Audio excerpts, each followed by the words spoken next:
What's going on, guys? This is me, Asin, and this is my updated Sky Striker testing video. So I'm not gonna waste any of your time. Let's jump right into replay number 1. My opponent is going first with Lyrilusc Tri-Brigade, a pretty respectable deck. So special summon, and then link 2, special summon the Nerval, banish 2 for Bear Bloom or whatever, Appaloosa for 3, and this is absolutely huge, man. Revolt, DD Crow with freaking Ash, everything. Yeah, he was like, you know what? I need my my engine for next turn, even though Revolt actually could have just been your engine since the Nerval will float. So I think he actually should have kept the DD Crow. But I mean, I get to play because I have Twin Twisters, so the Revolt actually won't banish one of my cards. I can just force it to use the effector preemptively. But I still have to worry about Appaloosa with Shrek, so it's definitely still something. I'm going to steal the Appaloosa, so if I want to go Kigari Recycle back engage, once I foolish it, I actually will be able to do that without having to be afraid of Valor and Ghost Bell. And also, I can easily link it off into a Zeke, banish the Ominous Omen,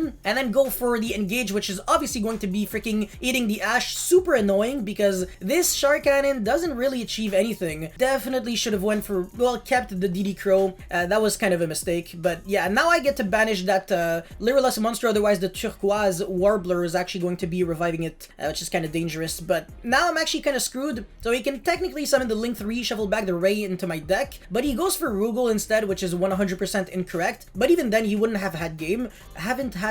He wouldn't have killed me. It's all good in the hood, but now I can actually go Kaina, negate, well, prevent the Axis Code from attacking, which is going to allow me to survive with way more than just 800 damage. And now he gets back the Ominous Omen, but it's all good. Yeah, I actually don't really have to be afraid of anything, right? I think I have 3 spells in grave at this point. Oh my god, a lot. Yeah, 4 or 5. Yeah, that's double Widow Anchor though, and I actually thought about Shark Cannoning my opponent's hand trap, but unfortunately, I started off very early with 2 Shark Cannons. I only played 2, I couldn't search a third one, and because of that, I couldn't go for my own Axis Code and pop his cards while going Widow Anchor to steal that Shrek the Ominous Omen. So me not being able to kill him, kind of rough, and this was kind of a mistake. I should have Valored before, but at the same time, you know, whatever, it's all good. Forbidden Droplet is pretty nice here. Shrek banished the Ray, revive back, but it doesn't really work in my favor. Still going to be annoying me with that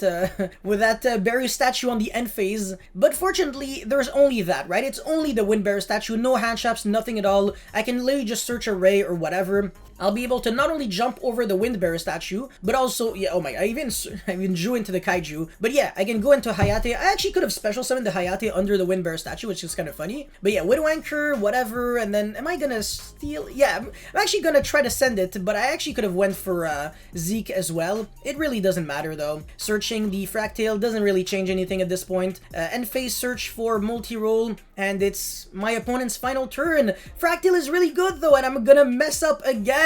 Yeah, I should have Valored before, but yeah, there's no way for me to constantly predict that my opponent is going to be top decking Forbidden Droplet for turn. Do I regret it? Yeah, kind of. I definitely could have read the Forbidden Drop the second time, but the first time, I don't think I really should be regretting it. It was kind of like an obscure move, but it definitely does come up, and my opponent is pretty smart for kind of realizing that you can do that. So Forbidden Drop in Book of Moon, dodging hand traps is really cool. I really like it a lot. But yeah, top deck in Ash is not how you do it. At this point, it really doesn't matter what I do, because the end phase I can actually get back the Shark Cannon, and that's going to be game. I can make like Needle Fiber and then kill from there. I can still kind of win the game in top deck mode, top deck Drool and Logbird for my opponent. That feels so freaking bad, but I'm not even gonna go for the Needle Fiber. I can just OTK in like a smoother way, and this is absolutely G to the G. So let's get into the next one. Okay, so I think I'm going second against a bunch of traps. I actually thought this was like Altergeist or something. I should have set the Overdrive as well though, so I do believe that this was kind of a mistake in a way, because if you top deck a monster, you can actually use it right away and have like a bit more pressure on damage step or battle phase. Hayate attack, eats the Imperm, so with literally just 1 or 2 cards, yeah, Ray and Ghost Bell, I already beat 3 cards. Absolutely ridiculous, man. Definitely works in my favor. Rhoda for another Ray, because I don't want to be drawing it for turn next turn, and I want to get spells in the grave as soon as I possibly can. Urgent Schedule is really good though, but again, this Overdrive should have been set. Gustav Gustav, no, that's not Gustav Max, that's Super Dora, the Explorer. It's not that the Dora pops cards, but by detaching the Darricane, it can pop card. So yeah, it's the Darricane that actually pops. Me activating the Widow Anchor, the multi-roll super early was very stupid. Ash on the Overdrive is pretty good because it summons from the hand or deck. Yeah, definitely summons from the hand. Should have been from hand, deck, or grave. That would have been so sick, man. Oh my god, it would have been absolutely perfect for Cyber Dragons, but multi-roll, Tactic Talents, draw 2. Am I gonna be good at the game? Not really, but it's fine. There's nothing to be good with. It really doesn't matter what I actually draw. My opponent is such in a bad position. Like, look at this, man. 2 monsters on the field. I have freaking 5 back row, 3 in the hand. Top deck Torrential does nothing. Freaking Goliath. And then this, by the way, doesn't actually send itself for cost. So I actually get to imperm this, and it's just Happy Land City. Yeah, nice.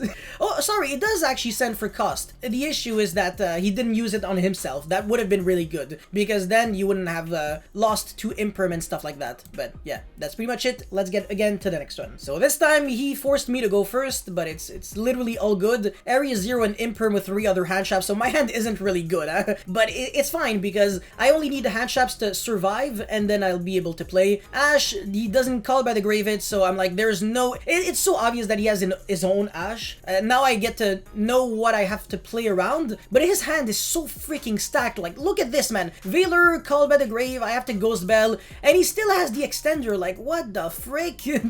That's ridiculous, man. Oh my god. Yeah, he's gonna be able to do like so much. Special summon the Harvester, and then link 2 for the Ballista, and then search for the freaking Gearbox, which searches the... What is the name? Trencher? No, Tunneler. Attack, and then main phase 2, Tribute, and then make another Goliath, and this is like a Pot of Avarice in the graveyard, so shuffle back 5 and then draw 2. He already had an Ash, and I only have 1 card in hand, so I'm kind of like in a bit of a pickle, but it's all good. Tag out into the Hayate, and then excavate the multi-roll. That's actually a really good card, so if I can get to send that Engage, I can resolve it successfully, but there's no reason for me to go for Engage. I don't have enough spells in grave, so I'm just gonna go for the Widow Anchor, and then Shizuku set 1 pass. There was no reason for me to set the multi-roll because I literally had nothing else in the graveyard anyways, but to activate the multi-roll. Top deck the Anchor Drill. I absolutely have to Widow Anchor that, otherwise he can just explode on my face. With the Gearbox and stuff like that, yeah, make rank 4s or bigger link monsters. Ashing this is actually pretty big. My opponent has to pass, otherwise if he attacks over the Shizuku, I can summon RAYE and get even more advantage from there. At this point, I'm actually gonna be in such a huge good position that I literally don't really have to do that much in order to win. Yeah, I can even send my own Kagari to the graveyard, and then multi-roll the Area 0, summon back a RAYE or Rose, whichever I don't have in the graveyard, so Rose, because I already had a RAYE, and then Shizuku, I have 3 plus spells in grave now, so... Oh no, I actually didn't, I only had 2. But yeah, this Afterburner, I didn't want to destroy the spell or trap, because my opponent could have actually top deck Lightning Storm more evenly. Glad that I did that, honestly. It was a better move. Let's just see if my opponent actually did play the cards.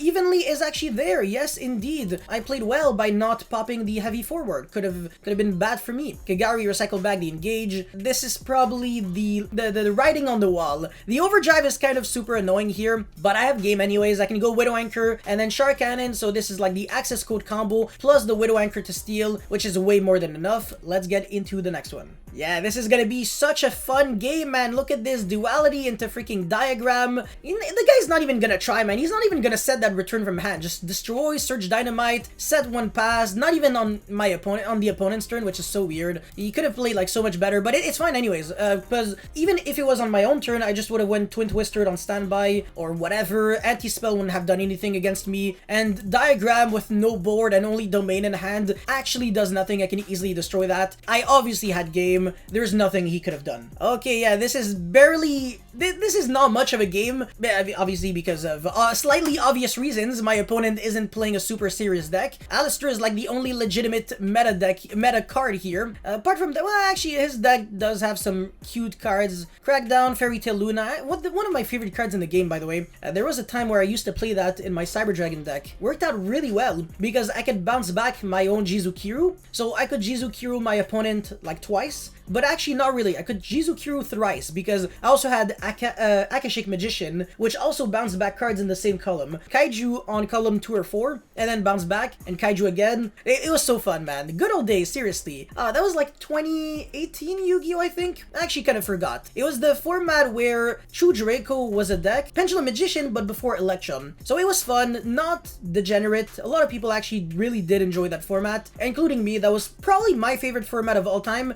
but I didn't really play too much, unfortunately. I think the one regional that I played kind of seriously, I played ABC Chu-Draco with Card of Demise and Blackwing Zephyros the Elite in my deck. It was super fun. There was like a 2-card combo. I think it was Hanger and Diagram. Obviously, I think Terraforming was like a 3 at that time, and Set Rotation was also a 3, so it was a bit easier to do. But that combo was huge. It was like ABC Dragon Buster, Masterpiece, and something else, I think. But, oh my god, man. Seriously, the good old days. The synergy between the Chu-Draco and the ABC letters was kind of nice. You could go like Diagram, destroy your Crush Wyvern equip, and then you would be triggering the Crush Wyvern to summon a letter from hand, and then you could make like a rank 4, like a 4 Strix, which would be detaching to search the Blackwing Zephyros, and then obviously it could bounce back the Diagram, and you could use it again and do some nice plays from there. But none of these plays are legal anymore, and it's actually really funny that I managed to describe my whole life while not even having the time to... It's crazy, man. It takes like 10 years to kill my opponent. Oh my god. I kind of slacked on that game though. I was like, I don't know, I'm just gonna torture my opponent, which isn't really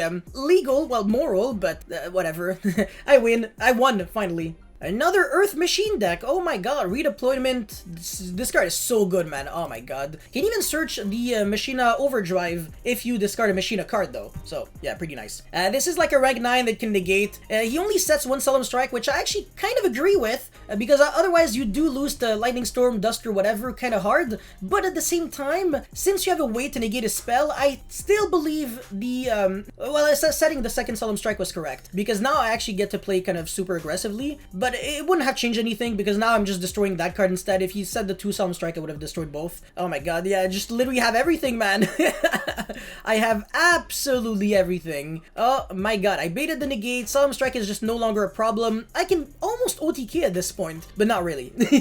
If he hand-trapped me and it didn't do anything, I would have been able to. But yeah, main phase 2 Zeke and then Shizuku. Not even gonna set that Widow Anchor. I don't want to lose the Lightning Storm because I already have Widow and Shark in the grave. End phase search, pass turn there, Strike, Called by the Grave, and a card that can't be summoned is unfortunately not enough. Alright, Cyber Dragon's very easy to beat if you know how to play against the deck, but if you don't, it's gonna be bad because this hand is like above average by such a significant margin. If you're going second, this is kind of like a deck list that was crafted, almost handmade by God himself. Literally, there's almost nothing I would have changed this hand with. It's just ridiculous. Core Machine Dupe, a Hand Shop, Instant Fusion, Power Bomb.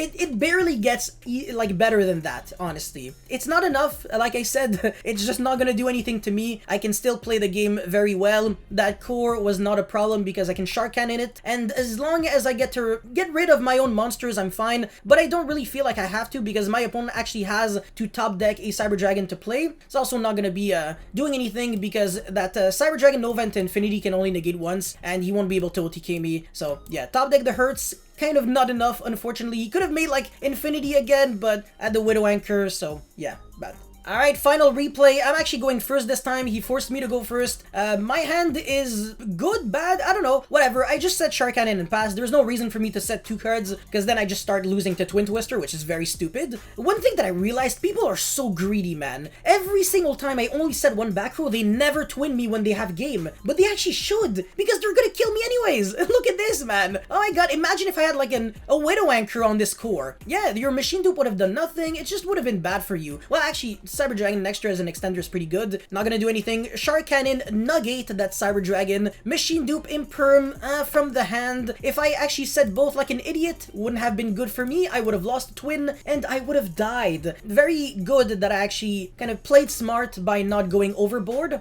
And this Ghost Bell could actually be used if my opponent has like Rev System as the extender, Revise buys back something, and then goes for Anaconda into Overload, but apparently doesn't actually play those cards, which is kind of whack.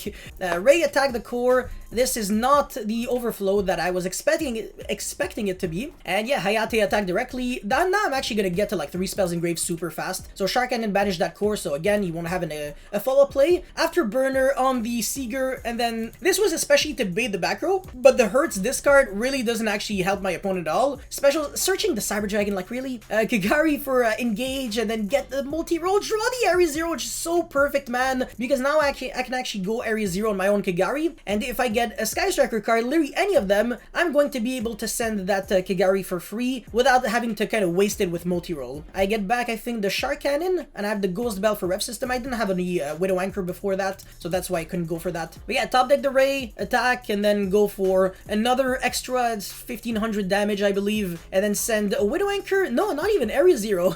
Now Kigari for engage, and now I'm going to start searching my Widow Anchors. Draw, search, blah blah blah. Super fun and enjoyable smile. And of course, making sure that I always end my turn with no monsters, so Cyber Dragon is absolutely useless. And even if he can resolve that power bond, my Widow Anchor is just going to be the writing on the wall again. Yeah, revive back my opponent's Seeger. If he attacks, it's gonna be so funny. I can use its effect, 4200 attack, Merry Christmas, you are dead. So that's pretty much it for this testing video. Don't forget to like and subscribe. I'll see you guys next time. Peace.